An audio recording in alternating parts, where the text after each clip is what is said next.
What is up, everyone? Thanks for tuning in to this series. For those of you that haven't seen the first episode yet, open a second tab, go to my channel, watch the first video first, and then come back to this one. All right, so for those of you that have seen the first one, let's get going. Today we will be talking about the blood work. And like the title of the video already said, it's not good. It wasn't clickbait. So, let's go. All right. I also didn't receive all of the markers yet, by the way. I want to start off with that. First off, we have hemoglobin, which is slightly elevated, but I'm not really too worried about it. Then you have hematocrit, which is supposed to be within the range of 36 to 50. It's showing 52.6. Again, this is not something that I would be really worried about if it wasn't for the fact that this is where I want to start my cycle. If I was mid-cycle and it was like 55, I would be pretty fine with that. But for now, a bit high, for sure. All right, then you see that all the other markers are pretty good. You have the white blood count, which shows a little bit too low. But look, there's labs where they show 4 to 10,000, so it doesn't really matter. And all this other stuff, it looks good. So let's move on. Then we go to sheet number 2, and we see C-reactive protein. Thankfully, this is good as well. So again, we can continue. All right, this sheet doesn't look all that good. So first of all, we start off with creatinine. It shows that it's elevated. Creatinine, however, is something that I'm not really worried about. Your creatinine, if you go to the gym and you work out hard, your creatinine is almost always elevated. At least for me, that is the case. And I've seen many other YouTubers that say the exact same, such as Vigorous Steve. So if you work out hard and you have a high creatinine, I wouldn't really be worried about it. Then we move on to cholesterol. So my cholesterol is pretty high. I'm familiar with this. This almost always happens. It's not really something that I'm worried about if it wasn't for the fact that my triglycerides are also elevated. So these should be between 0 and 150, and they are 171. By the way, stay tuned, because at the end of the blood work, I will explain to you why I think all of these markers are elevated and exactly what I will be doing to fix it. And I will also prove to you why it's the case. And then a few weeks from now, you can tune in again and see that the things that I did will solve all of my markers and give me good blood work. Because that's ultimately what we're here to do. We don't just do blood work to look at it and ignore it and do our cycle anyway. No, if your blood work looks bad, then you need to fix it. And since I've been doing 7 years of research before I ever put a pin in my body, and after that I studied way more and even educated people on YouTube, I know what I'm dealing with. Then we move on to HDL. It shows 36. Now, this is a very well-known phenomenon for me.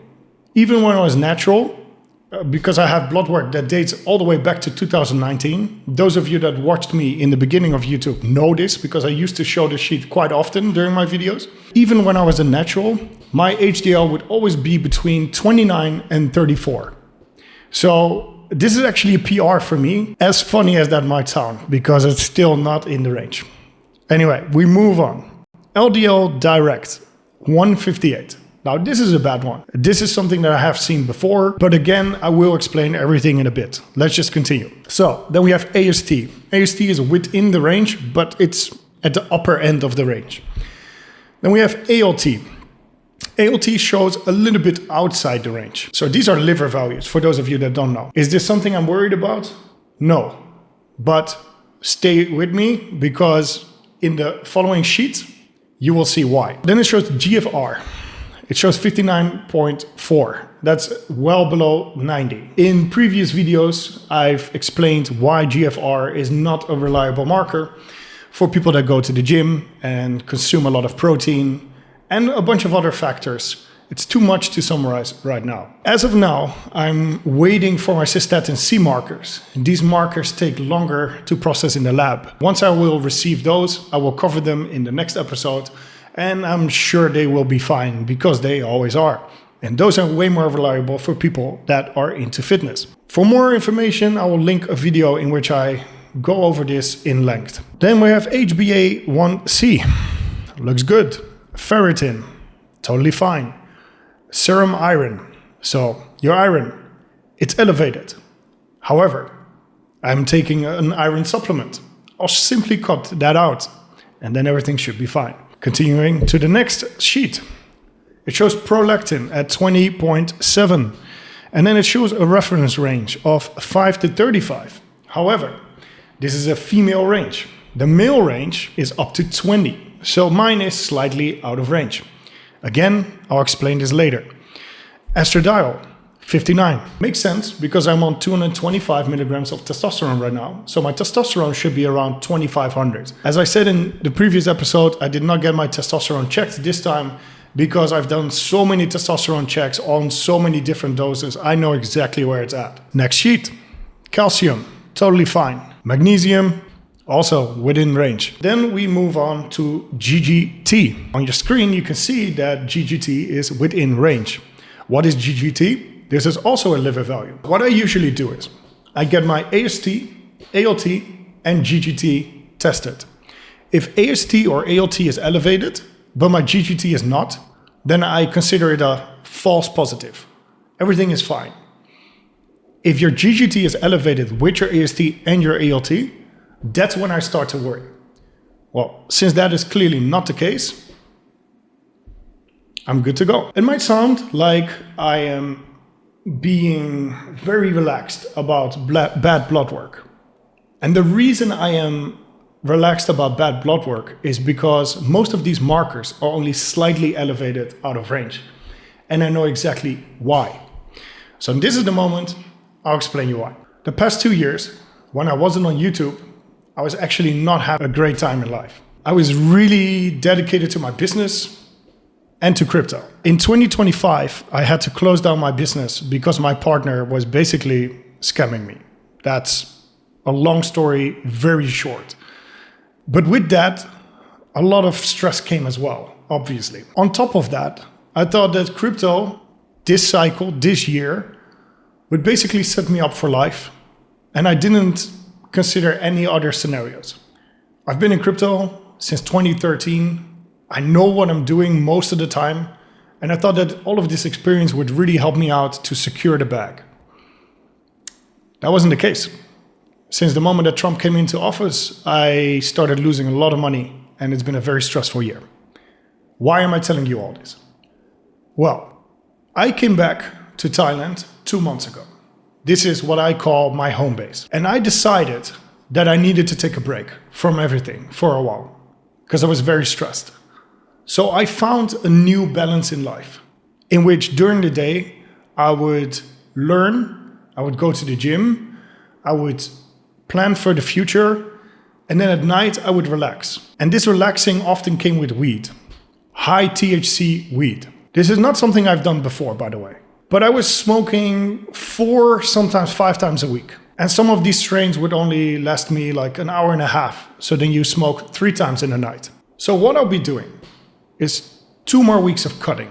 As you know, I'm currently trying to cut from 230 pounds to 220 pounds. I'm currently almost there. I've gone from 104 kilo to 101 kilo. In pounds, I should be around 222 pounds. So I'm going to be cutting a bit further, and I'm probably going to end up even a little bit lower than the original goal, which was, again, 100 kilo or 220 pounds. Furthermore, I will be taking all of my supplements, and I'm going to be taking Retatrutide, and I'm going to stop smoking weed altogether.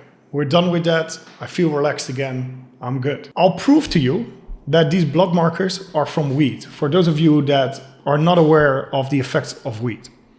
Here, I'll show it to you. I'll do a quick search on an AI, and then you can read along. What changes can I see on a blood marker panel due to weed? List them all and be straight to the point. So what it shows is AST, ALT, GGT. AST and ALT are elevated, as you know. Then it says lipid profile, LDL cholesterol, HDL cholesterol, triglycerides. All of those are elevated. Moving on. Hemoglobin and hematocrit. Those were also slightly out of the range, as you know. Again, I will be cutting out weed and we'll continue cutting for 2 more weeks. And I will be very serious about all of my supplements again. I will be doing cardio every single day again. And then we're going to get all of these values back in range. And I'll be checking AST, ALT, GGT, hemoglobin, hematocrit, prolactin. Yeah, those values I will be checking in 2 weeks again. And you'll see that it will look much better. So, why am I using Retatrutide? Most of you that have heard about this peptide before probably only know that it's a cutting peptide. It makes you lose more weight. However, it also has positive impact on your blood pressure, blood markers, specifically a few of the ones that I want to change. And I'm sure that on a baby dose of Retatrutide, I will only be taking 0.5 milligram a week, by the way. No 4 to 8 milligrams a week or something. That's totally unnecessary for what I have in mind. I only want to cut a little bit more. And I basically just want the health benefits of Retatrutide. And I'm quite sure that I can get there with only 0.5 milligram per week, 2 weeks in a row. Cut out the weed and everything else. Do everything properly like I used to do before. Basically in preparation for the kind of behavior I will be showing during the cycle anyway. Ever since I started using PEDs, I always told myself, if I'm going to be running a cycle, I will be doing everything perfectly. Sure, you can use PEDs as an excuse in order to not eat as perfectly, to not do everything properly, but that's simply not a philosophy I believe in. If I'm going to be taking small calculated risks with my health, I want to be convinced that I'm doing everything I can in order to stay as healthy as possible, to limit all of the potential downsides, side effects and whatnot. And by doing so, it will also allow me to cycle longer and get better gains out of it, rather than just having a very bad diet and smoking weed all the time, or whatever your drug of choice is, such as alcohol or whatnot, and just trying to make up for that by using PEDs. For now, I'll leave you with this. Stay tuned for the next episodes, during which I will show you my weight, my physique, my new blood work, and I'm highly likely to start the cycle. And then you can follow along. And you'll see me mitigating all of the potential side effects, bad blood markers and whatnot, because this is not my first rodeo, and otherwise it shouldn't be on YouTube. So subscribe, click the bell icon and follow along. And share this video if you got any benefit out of it, or if you want to wake someone up about the effect that weed has, because many people still today believe that it has no downsides whatsoever. By the way, it also ruins your sleep. Look into that. Anyway, see you guys later. Thank you.